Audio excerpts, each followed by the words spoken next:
Welcome everyone to Natty News, the nattiest news show in the entire world.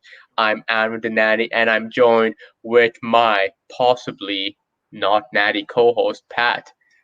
Oh man, Pat with those 13-inch biceps is killing it right now. How are you doing, Pat? I'm doing pretty well. If you're watching here on YouTube, I'm a little shiny because I'm sweating really hard. It's quite hot here in Vancouver. Yes, we're talking about the weather again. But no, I'm prepping for nationals and body's just starting to feel slightly stronger, so I'm feeling good. How are you, Anwar? I'm doing well, man. When is nationals for you? When are you going to be competing? Yeah, it's a live online event. It's going to be July 10th. It just got confirmed this week. I think it's like an afternoon session.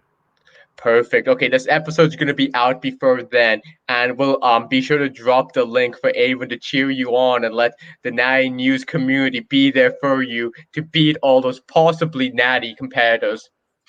Man, I don't know if I'm gonna. I'll be happy to beat anybody. I think the guy with the biggest total in my weight class has there. He's entering with a 330 total. So Oh, my best total is 254. Guy's crazy. 330 kilos, dude, that's insane. So what is it, like 180 clean and jerk, 150 snatch? Something like that.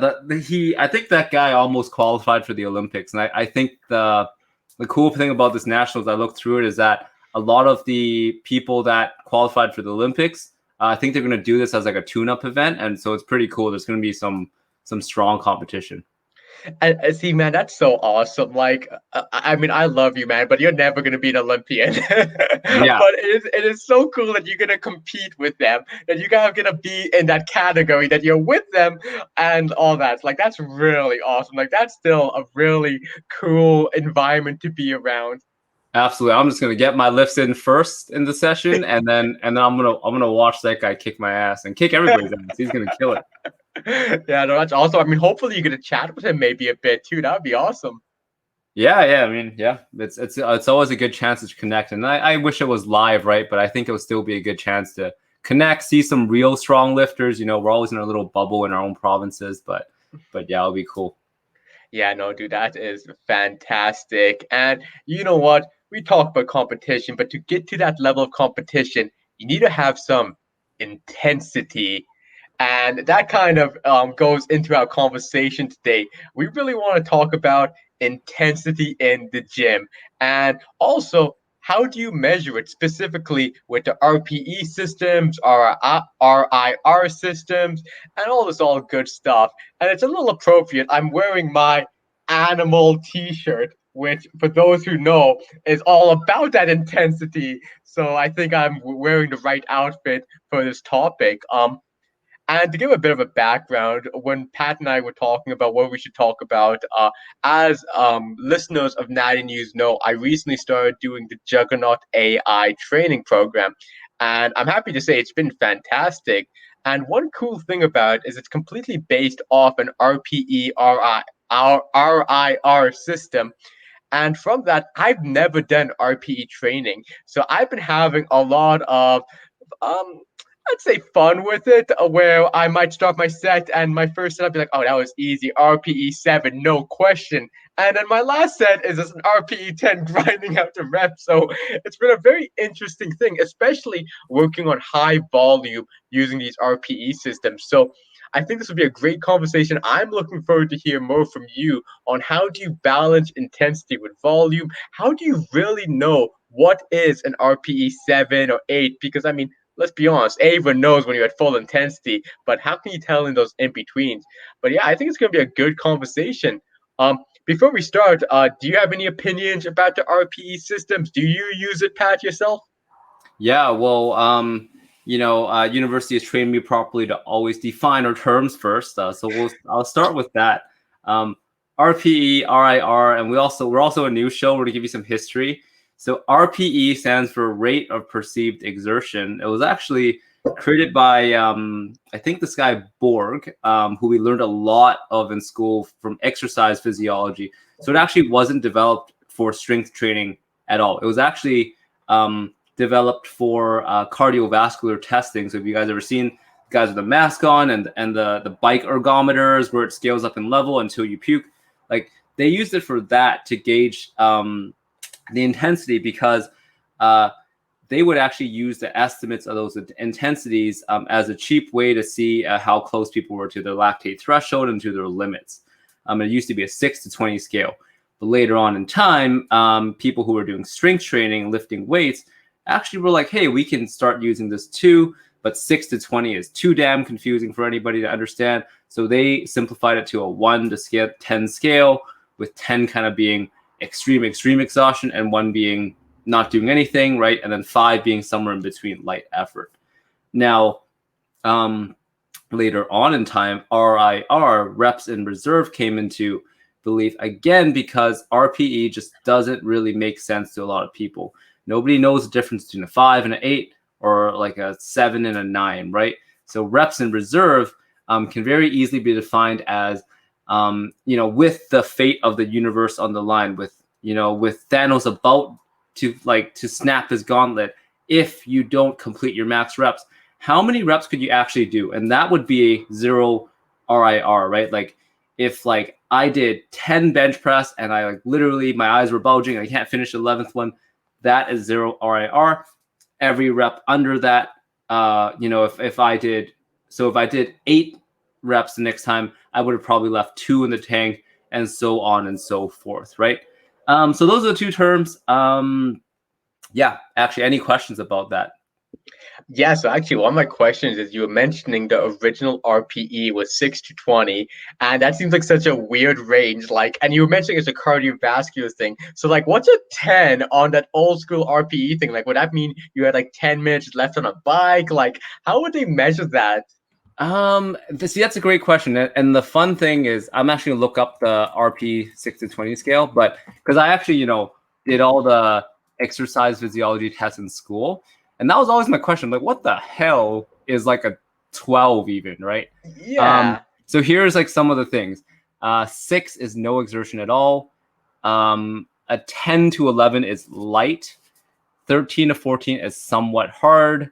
15 to 16 is hard. 17 to 18 is very hard. And 19 to 20 is extremely hard. Now, as you can see, very sophisticated. It's just it's light and then it's hard. And I think my biggest problem with that is that I think if you've done the test 400 times, maybe you'll start to have a good gauge for it. If it's your first 5 times doing it, you'll have no idea. And I feel like your ratings can be all over the place and not very accurate, right?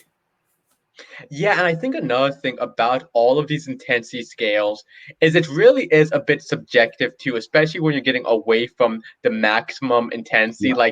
Of course, a 1 rep max, an RPE 10, it's pretty obvious when you notice when you can't get the bar anymore up.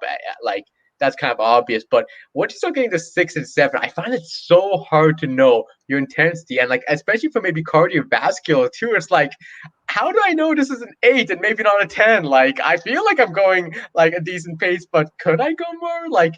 It's a really hard thing to measure for yourself. Absolutely. And I think a lot of it is a practice effect. And that's why, starting to get into my opinions on RP, I don't think it's that effective for beginners. And I also think another prerequisite is to understanding is you really have to understand what RPE and RIR means. And to do that, you will need to know what training to failure truly is, like Dorian Yates style. If you've never gone balls to the wall in your exercise and you're always kind of lollygagging and going easy on yourself, then you don't know what a 10 RPE or a 0 RIR is. And I don't think anything's accurate then at that point, right?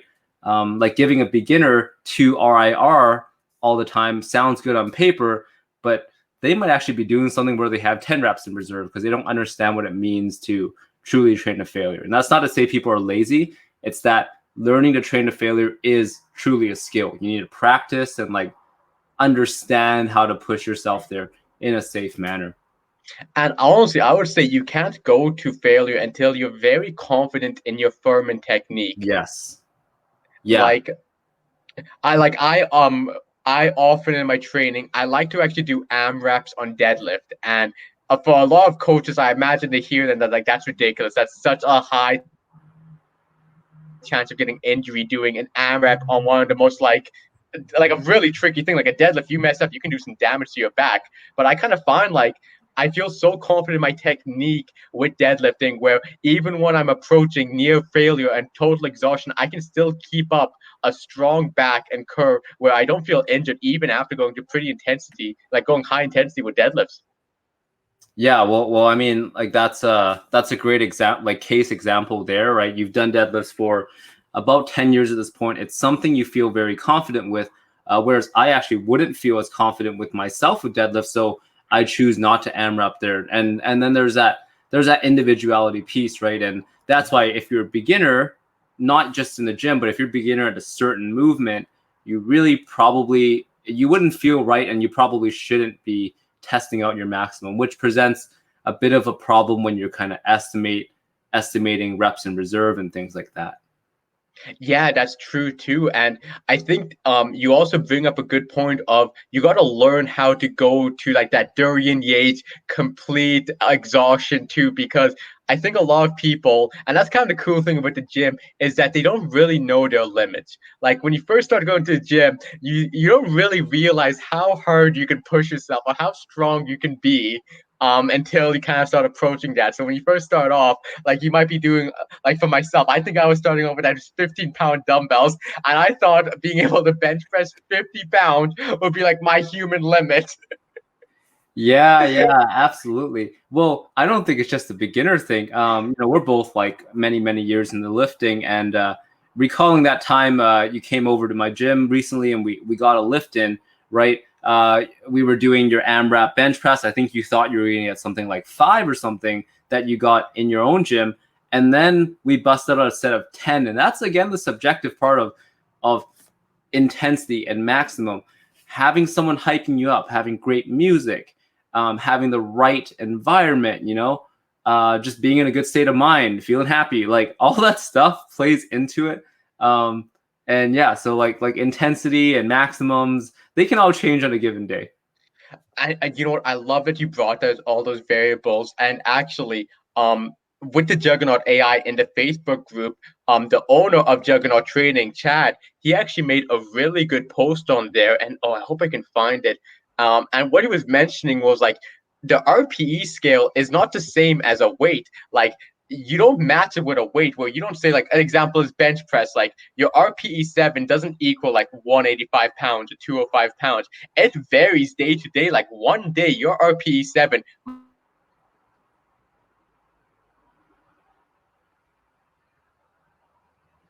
might be 185 pounds, but you know what, Gon? You might be able to RPE 7 205 pounds, and that's totally fine.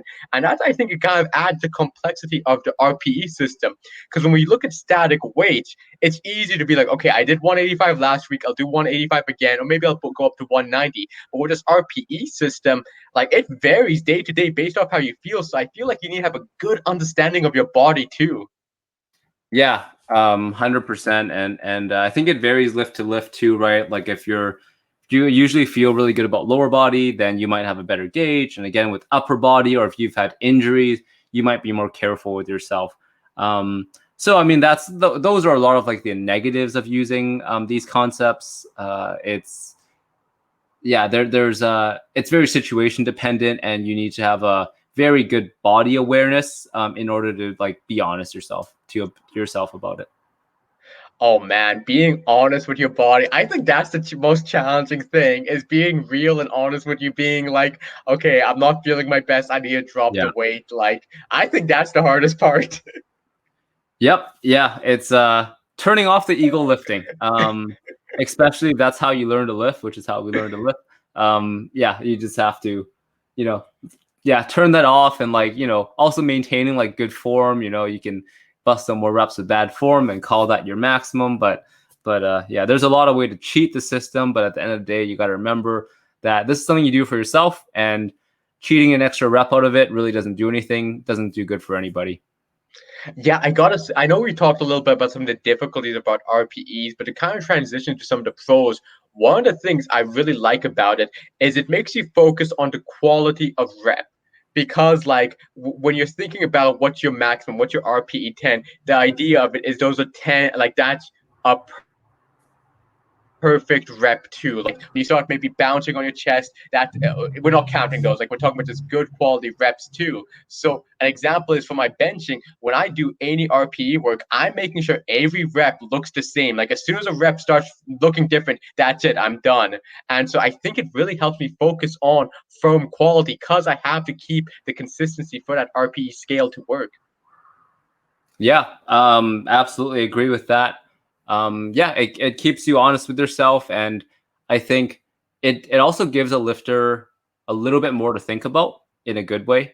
Just being mindful about it because, you know, when you see a lot of programs, and I'm guilty of this too. Like we'll just write like 3x10 at 70%, right? And then you know, going by the textbooks, 3x10 at 70% should result in some pretty difficult sets, but everybody responds pretty different. Like for some people, like for example, me with, I don't have like the best endurance with certain lifts.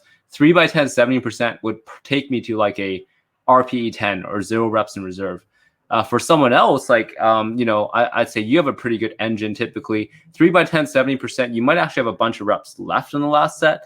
And without thinking about the RPE or without the lifter understanding that, we might actually be cheating out of some gains, or we might be working too hard for what you might want.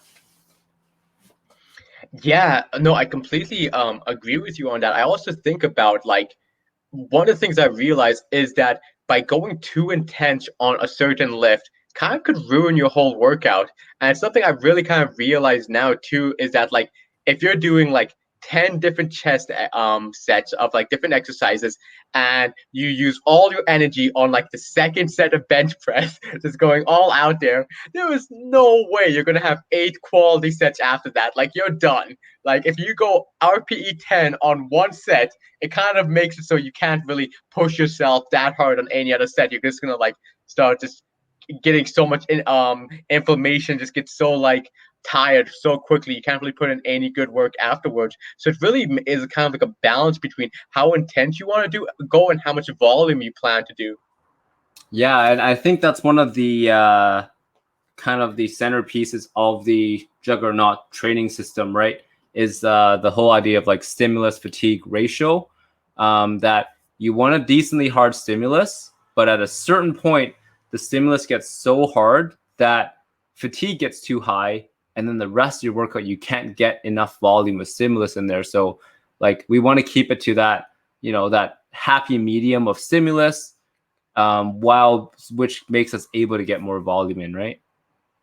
Yeah, no, and reading on like the firms and stuff for Juggernaut AI, it seems that they do put a lot of emphasis on volume, and of course, volume training is incredibly valuable. Helps you get your technique right, helps you make a lot of gains. But what do you think is like the balance between intensity and volume?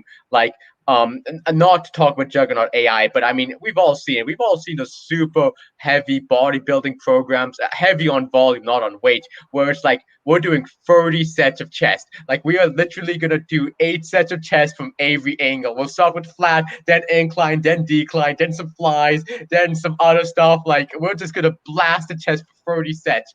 And I always thought like there's no way you're gonna do quality 30 sets. Like there's absolute no way you can do that. But it kind of makes me think about what's the balance between volume and intensity. Yeah, that's a great point. And you know, I have a little story about that. So when, you know, when we were younger, we followed guys like Scooby, Chris Jones, Ice One Cube, and there was something in common with the workouts. I could never finish them every time I tried them, and I always thought that like maybe I am just kind of, you know, a weak piece of shit, and I just like can't get through them. Like I'm just not built the same as these guys, right? But in common between those three guys was that they would always have high volume workouts. We're talking 20 to 40 sets.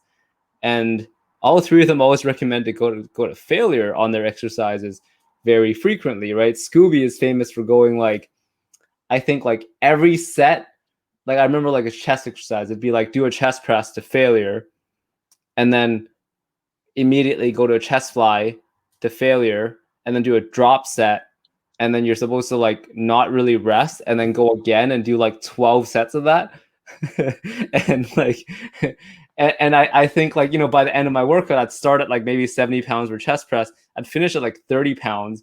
I wouldn't be able to do a knee push-up at the end. Like I wouldn't even be able to get up, right? So yeah. So I think that speaks to it that probably leaving a couple of reps in reserve with every set is a great thing. Or I think a simpler way, I program this for clients a lot, is like, let's say I want them to do 4 sets of pull-ups, right? And I know they can do 10 pull-ups. I'll do something like 3 sets of 5 pull-ups and then 1 set to failure. So that way you still get the best of both worlds. We got some volume in first, and then we know it's the last set. So if they bum themselves out, it's totally okay, right? So in your last set, we can take it to a 0 reps in reserve, and we can get the benefits of that intensity. So using super intense sets in moderation, which kind of is like most things, using things in moderation is probably the key. Yeah, so from my own personal experience, I used to always do like a burnout set near the end. So like example is maybe I do 3x5 on bench press, and then afterwards I'll then go drop the weight to maybe like 60%, 50% of my max, and just like blast out maybe 2 sets of like 10 plus reps, and just really focus on like just burning out the muscle. And maybe at the end of my chest workout, I might just do like 3 sets of push-ups to failure, just to really get a lot of blood pumping there.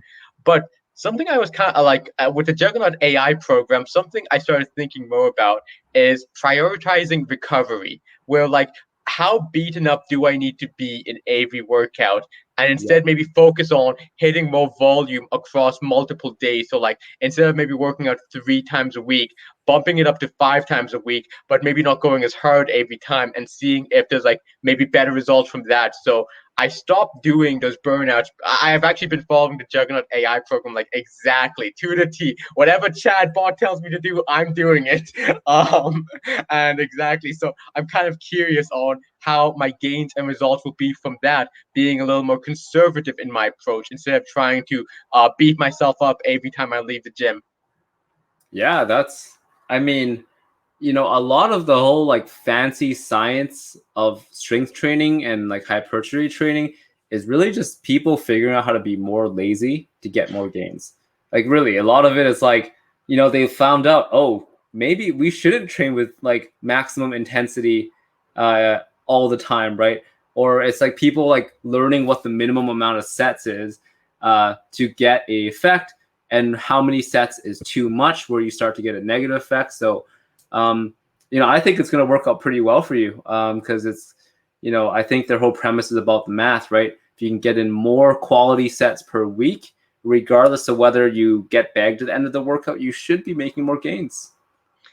Yeah, I know. I definitely have seen the science about that, but I'm also thinking about the other side. And for those who listen to our episode with Tom, which if you haven't, you should. Fantastic episode. The guy has an amazing story. He mentioned training with the late great Coach Pendley.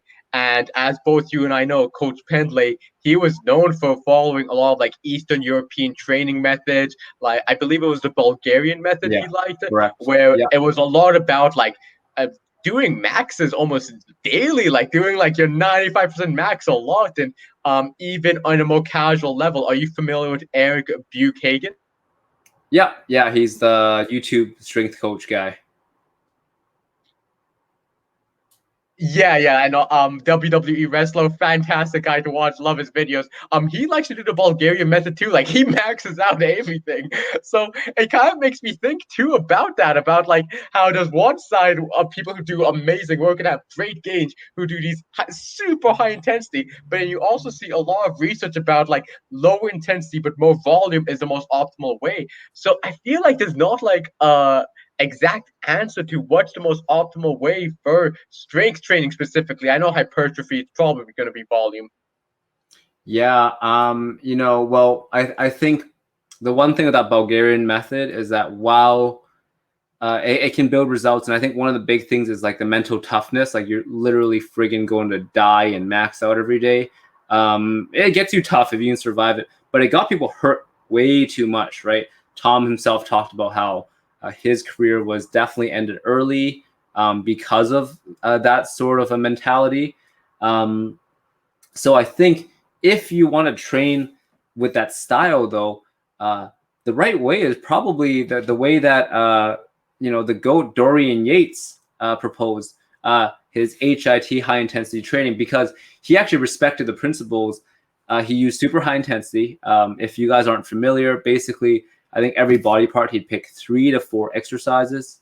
So if it's a chest day, because he's a bodybuilder, we do chest, we do flat bench press, and then we do maybe incline dumbbell bench, and then we do like a cable fly and maybe like some other exercise. And they'd ramp up and just do 1 balls to the wall set of each.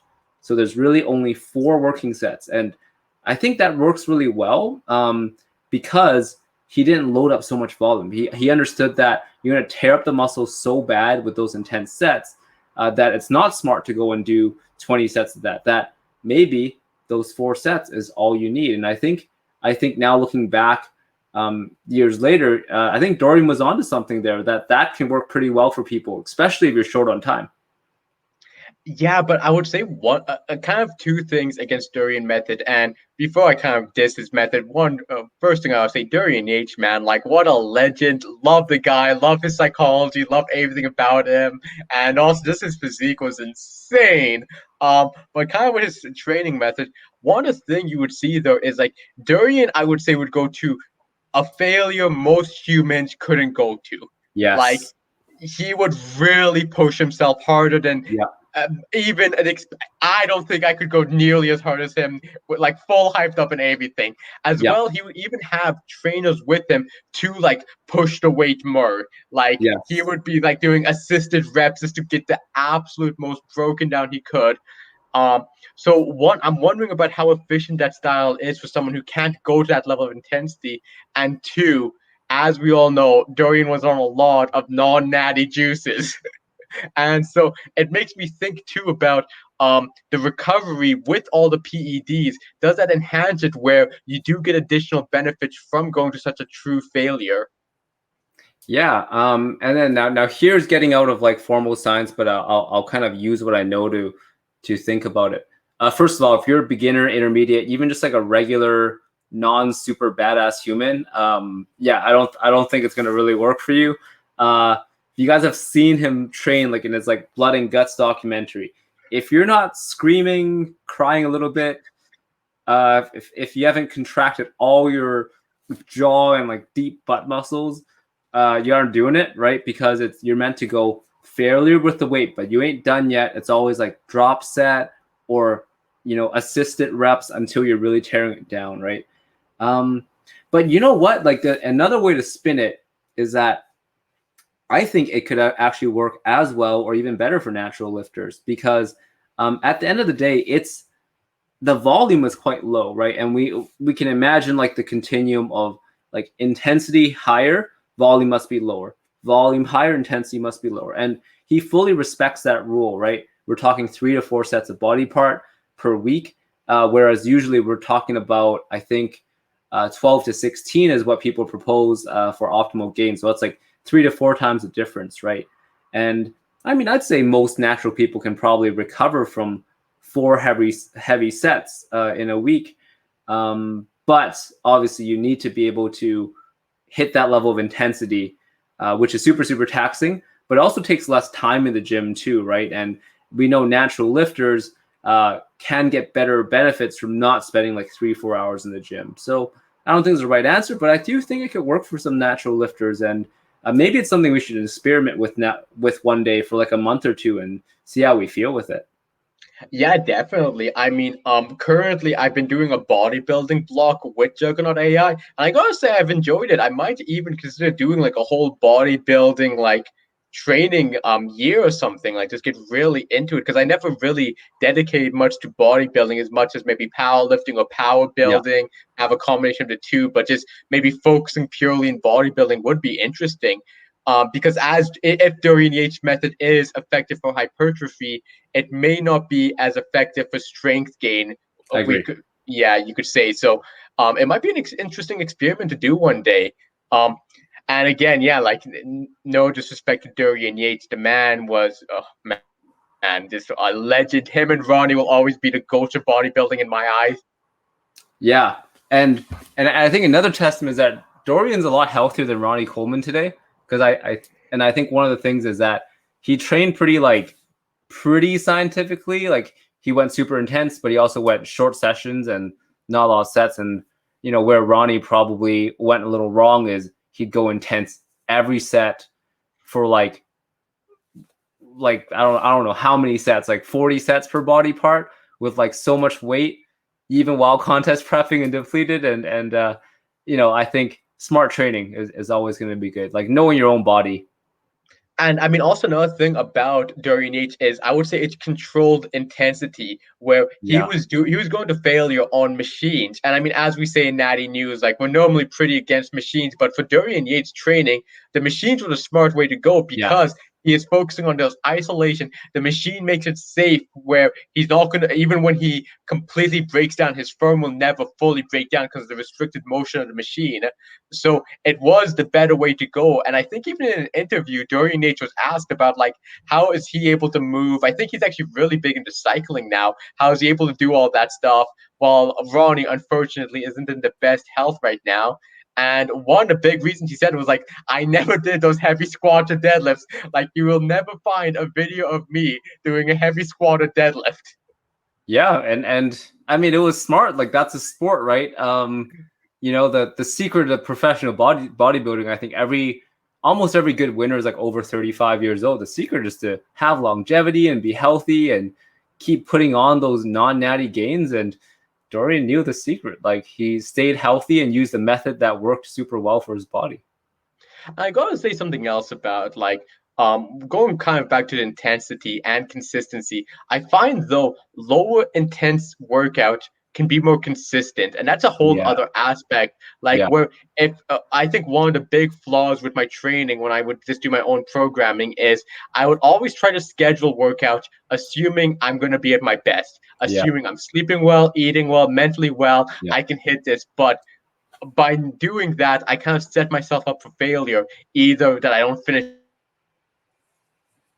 the workout or don't hit the reps I want to. I do, but I give up firm technique or something else. So I think that's something else I like about these higher volume, lower RPE intense workouts is that it kind of makes it so no matter how I'm feeling, I can do it. Like I have Yeah. not had a workout yet that I've struggled with that I couldn't hit the RPEs and like hit a pretty reasonable weight for.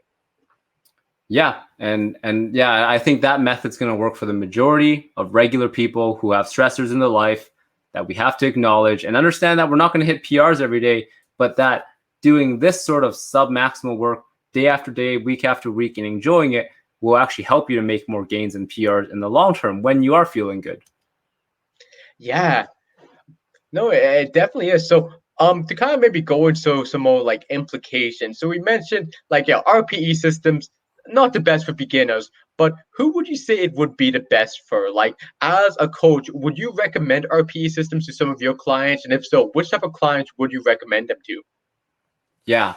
Well, first of all, I think I'm going to recommend them to clients who have a little bit of experience, at least like 6 months or so of lifting weights and experience lifting to kind of close to failure. So, I would say this is either you're training with a good training partner or you've seen a coach to work with them to bring out that, kind of that fire to actually go to failure. Because a lot of people I really don't think have ever felt that before. And I think until you feel that, you don't know what like 0 reps in reserve is. But I recommend it to a lot of people. I think there's more so exercise that it lends itself well and not so well to. Like Olympic lifts, it doesn't lend itself well at all, in my opinion. It's just people who are doing like trying to go like RPE 8 snatches. I'm like, that's bullshit. But I think for power lifts, even it can be a little sketchy. Especially at like heavier weights at like closer to like a 5 RM. Like, I don't know, you don't really know, right? Like a deadlift, I feel like you can always get like 3 more if you just let your back break, right? So again, it's like pretty hard for those. Like for deadlifts, I often just give people like percentages and just tell them to work within something where they feel like they have good form. But bench press, I think it works okay.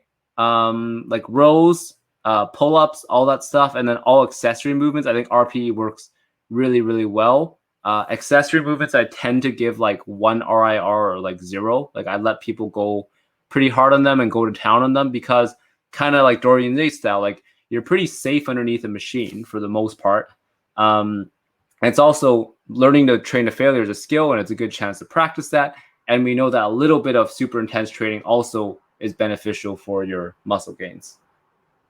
I'm surprised about not doing an RPE system for deadlifts, because I find for myself actually a deadlift actually can give a lot of cues about when you're approaching an RPE like 9 or something. At least for me, like I notice when I'm getting to true failure, I start to maybe not. I kind of like what's the word?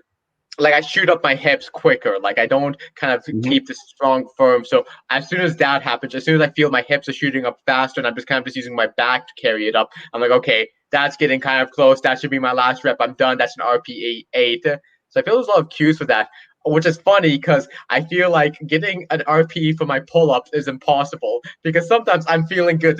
Like let's say I'm doing a set of 8. The 6th rep, I'm feeling fantastic. 7 rep, I just like pause halfway and I'm like, wait, what's happening? How am I stuck here? And then it's because I mean my biceps suck. I have the weakest biceps in probably the whole country for my weight. So it's kind of funny though about how we have different cues and how different RPE systems are easier and more difficult for us. Yeah, and it's a learned skill, right? And it's almost like individual to each lift. Like the ones that you understand your own deadlift pretty well, and you understand that like the hip shooting up is your indicator of a 9. A lot of people I don't think get that. Like when I deadlift, I don't really get that. Like you ever like take a video of yourself lifting and you did the lift, you're like, holy shit, that was so hard. And you watch the video, it's like, oh, it was so smooth, right? Or vice versa, right? And that's the thing. It's like it's so subjective, and sometimes it's like hard to tell. I don't really have the answer for it. I think RP can be used only if you understand that lift pretty well. That's my key thing. I can agree with that too. I feel like, yeah, I think there has to be some bit of understanding of yourself and your lifting technique and everything to use it effectively. And it's something I'm learning a lot too. Like I'm learning more about cues I've noticed about how I'm getting close to failure. And again, like I have a huge problem that I overestimate my abilities. I do my first set thinking it's easy, think I have so much of my tank, and then the last set I'm struggling. Yeah, exactly. But one point I don't want to miss though is I do think everyone should learn how to train to failure. Yeah, every single person. I just think it's, first of all, it's we are in the gym to push ourselves, and we need to do it in an intelligent way. But I think just this is the kind of an intangible, but knowing how to tell yourself what a true maximum, like really show your body what it's capable of. Like it's a badass feeling, and I think everyone needs to experience that. And then also it gives you that educational information of what your maximum really is, so you can use that to guide your training. See, now kind of what my question is, how would you do it intelligently? Because like we would test our failures. Like I think when we were in high school, we used to go for maxes every time, and it was okay because we were invincible and we could recover from anything. But like when you're not in that invincible period, how would you test a true intensity without that previous experience? I think it's an exercise selection thing, I will probably never do a deadlift AMRAP again unless there was like 1, money on it, or like 2, my ego just really got in the way. So we'll see there, but there's a lot of safe ways to do it, right? Machines are pretty safe for almost anybody to do it, like an AMRAP, right? You can go maximum tricep extensions. Like I hope you're not going to hurt yourself doing tricep extensions. Like you got to mess up pretty bad to do that, right? So like that's a very safe way, or even just like movements you have very good competence with. Like you have very good confidence with deadlifts. I'm pretty confident with my pull-up that no matter how dead I am, I'm going to keep perfectly straight form and good technique with it. Like push-ups are pretty safe for a lot of people to get through. Maybe like a split squat, right? Like if you just fail, you just don't get up, right? It's not a big deal. Whereas like a back squat's more risky, because if you because when you get really tired, if you're not a squat master, your back's gonna get loose, your knees gonna cave in. Yeah, picking movements that you are confident with and ones that have low stakes if you're gonna fail them, I think is the key. I would love to see someone get like an adrenaline pump doing tricep extensions. Like, you know, when you have the hype you feel after a big like deadlift, I want to see someone have that same hype and they're just doing the tricep extensions. That's me every like 3 months when I get to do like 1 day of arms. Oh man. Oh, I had to do like 10 sets of triceps a few days ago, and dude, my like triceps have never been that pumped. Like, I've really been lacking on all those arm exercises. Right? It's different to just like do your accessories half-assed than Yeah. to like really do some arms for real and take them like a serious muscle. It's so different. Yeah, I would say if we ever do an episode of like lifting regrets, I think not taking accessories or bodybuilding as serious would probably be one of my big ones. But I mean, again, you know what? We have a lot of lifting left in our lives, so good to figure out these mistakes now and just grow from it. Yeah, well, you know what? Well, we got our like ego lifting and like 50 deadlift and reps of the way at a young age when we could handle it. We probably don't want to start doing that now anyways, because it's going to take us out of work, I think, if we do a couple sets of deadlift maximums and try to go home and pretend nothing happened. Yeah, exactly. Yeah, no, I mean, I'm hoping to definitely hit more deadlift PRs, but maybe not train smarter though, instead of just training like throwing my body at a brick wall. Yeah, yeah, exactly. Well, you know, like you're in good hands with Juggernaut. I think Chad's got like a 900 something pound deadlift or something in his life. So it's, yeah, you're in the hands of a guy who knows what he's doing. No, definitely. And I think one of the big things is I'm kind of shifting my mentality and looking at the bigger pictures in each workout. Like, I used to take each workout as the battle, but instead now I'm kind of looking at it more holistically. Like, okay, this is the program. It's about being consistent and about making sure my recovery is on point, making sure I'm eating right, sleeping well, all the stuff. So being more holistic, I think, will be the key to hitting that 3 plate bench and 6 plate deadlift, my two big goals coming up. Definitely. I mean, it's kind of like the like adult evolution, right? Like taking a more long-term approach to planning and like planning for big goals. I think at some point you have to do it. If you just always plan on the day, like you're gonna feel good on the day and get intense, but it's not gonna get you there. Yeah, and I mean, also, like, you and I were both busy people. We have a lot more important things going on in our lives than just lifting weights. Yeah, and if Yeah, and there's a like, way, yeah, taking like the moderate intensity approach helps you to not make working out like a super stressful thing too. Like, I don't necessarily want to be a warrior in the gym anymore, right? Like, I want to be a guy lifting weights and not getting hurt.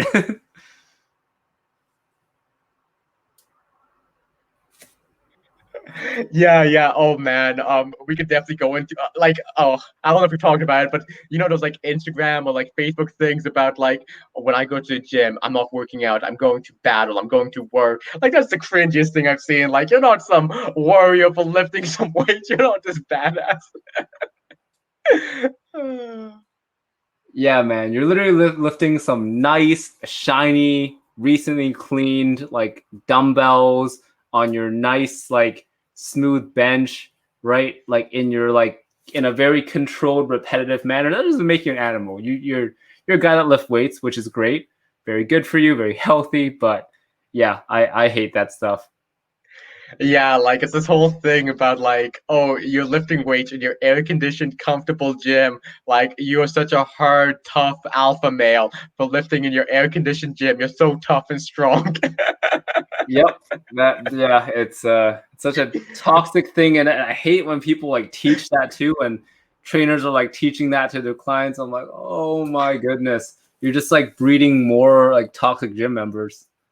Yeah, exactly. I mean, again, it's such a good thing to do, and I feel like it kind of counter to intuitive because I feel like lifting weights is such a humbling experience too. Especially, honestly, I got when since I started doing this higher volume, low intensity, it is so humbling to go work out and then put on like 155 on the bench press, and the Yep. 155 on like the fifth set of like 10 reps is kicking my ass.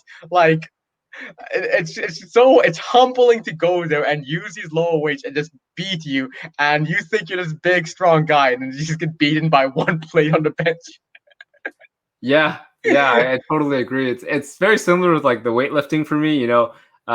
You've seen and you hear about like, oh, Pat can clean and jerk 140 kilos, and like that comprised a very small part of my training. On the daily basis, I'm doing like clean and jerk complexes with like 100 kilos, which isn't a lot to me. But then there's all the reps and stuff, and I'm like between sets, I'm like on my knees, panting, gasping for air, and like. Yeah, I love being humbled by it though. It's I think it's a mindset change for both of us. And I think if you're not doing that yourself in your lifting, consider that approach, right? Like let the weights be humbling. Don't be afraid of using the lighter weights when you're doing higher volume. And I think if you stop ego lifting, it's gonna give you more gains. Yeah, so I think probably some good takeaways is if you're more of an intermediate lifter, look into using an RPE system to measure intensity and maybe try doing some heavier volume, more volume work if you are considering maybe more hypertrophy, you want to be more consistent with your form and all that. And I think a big thing too is it's okay to lower the weight for more volume. Like I think that's a big thing for Yes. me is that I never wanted to lower the weight. I never wanted to drop down. Like Yep. if I could do 2 plates for 10, I never want to go down 2 plates if I'm doing a set of 10. But kind of realizing and accepting that you'll get more gains from just dropping the volume, focusing on firm technique, consistency is how you'll maximize the gains. And for our more new lifters, as you were saying, really maybe try to go to failure on those safe exercises you listed. Like really feel that intensity and that failure and just being fully beaten up by a pair of metal dumbbells. Yeah. That's great advice. I don't have too much to say about that. I agree. If you've never been taken to failure, go ahead and find something safe and beat yourself up. A training partner helps. A good coach helps. And then if you're like old Anwar and always went balls to the wall, maybe use those lighter weights and it might give you more gains counter to what you think. We have some friends I think we can think of who could use some of that advice. Yeah, man, and this conversation got me thinking too a bit about like the whole Dorian Yates intensity on that. Like, I think that would definitely be an interesting experiment maybe one day. Currently, Juggernaut AI is the big experiment, but maybe we'll do a little Yates experience in the future. Um, but yeah, if there's nothing left on this topic of intensity, I think Pat, you have some amazing natty history about one of my favorite exercises. So let's hear it. Let's hear about this a great history on one of the best exercises you can do in the gym. Yeah, and I bet you that our listeners out there, I know some of us listening are strength coaches, weightlifters. A lot of us know this exercise, but not a lot of us know where it came from. It is the Romanian deadlift, right? Where you bend your knees slightly, you hinge at the hips, and everybody loves it for the hamstring and glutes benefits. But why the hell is it called a Romanian deadlift? So here's the story. Way back in 1990, a Olympic weightlifter called Nicu Vlad came down to the United States, practicing for the Olympic trials in preparation for the Olympics. Now he's practicing in the OTC in the Olympic Training Center, and he was doing this exercise. He was doing this Romanian deadlift. But back then, the guys just saw him they just saw him and they're like, well, that's not a regular deadlift. He's not touching the ground. He's not really bending his knees much. He's just doing it for repetitions, kind of like medium to high reps. And they went out and asked his coach, hey, this is a cool exercise. We might want to use it too. And they asked him, what is the name of this exercise? And the coach said, we don't have a name for it. We just do this thing, right? So the American weightlifters actually decided, well, Nicu Vlad is from Romania, so we will call it a Romanian deadlift. And that's kind of the origin of that exercise. So it may or may not have actually been a Romanian construct, other than the fact that Nicu Vlad himself did it. And this is pretty recent too, right? It's only been around as a named exercise for the last 30 years, but it's crazy how much it's blown up. Like almost everybody in the gym does it. It's used in like strength and conditioning and all that stuff. Like it's super popular.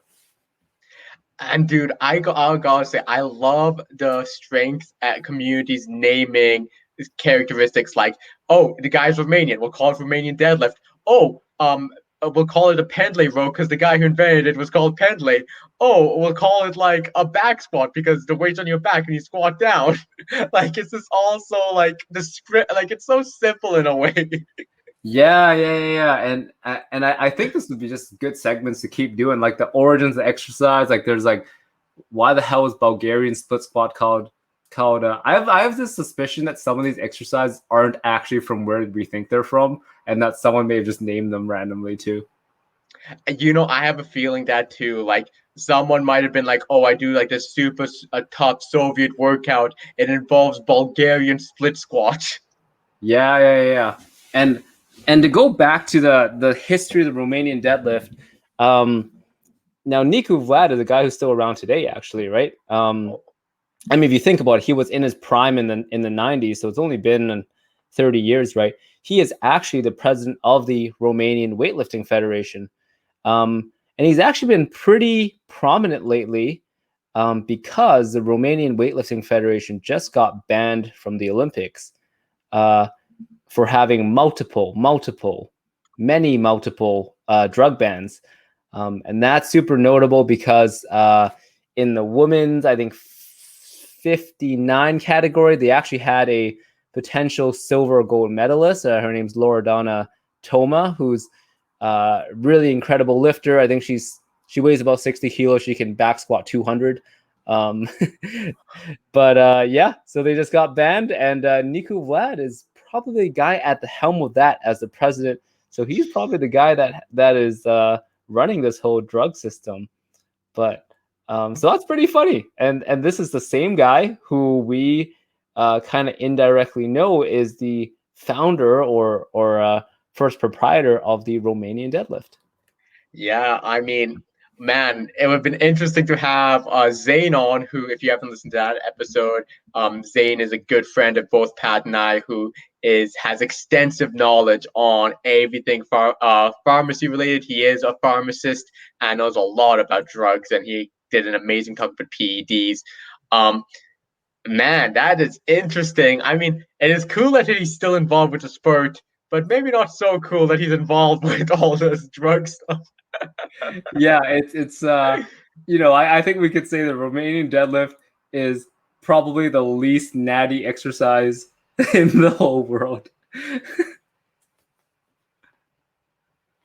And I do like this. I think we should do some other ones, especially my favorite, the Jefferson squat. I heard Thomas Jefferson himself invented it. Yeah, that 100%. It's Thomas Jefferson. He was doing that in the White House, just splitting his legs open. Yeah, that's why the British stopped invading, is they saw Thomas Jefferson squatting 3 plates and was just like, okay, no, we can't beat this man.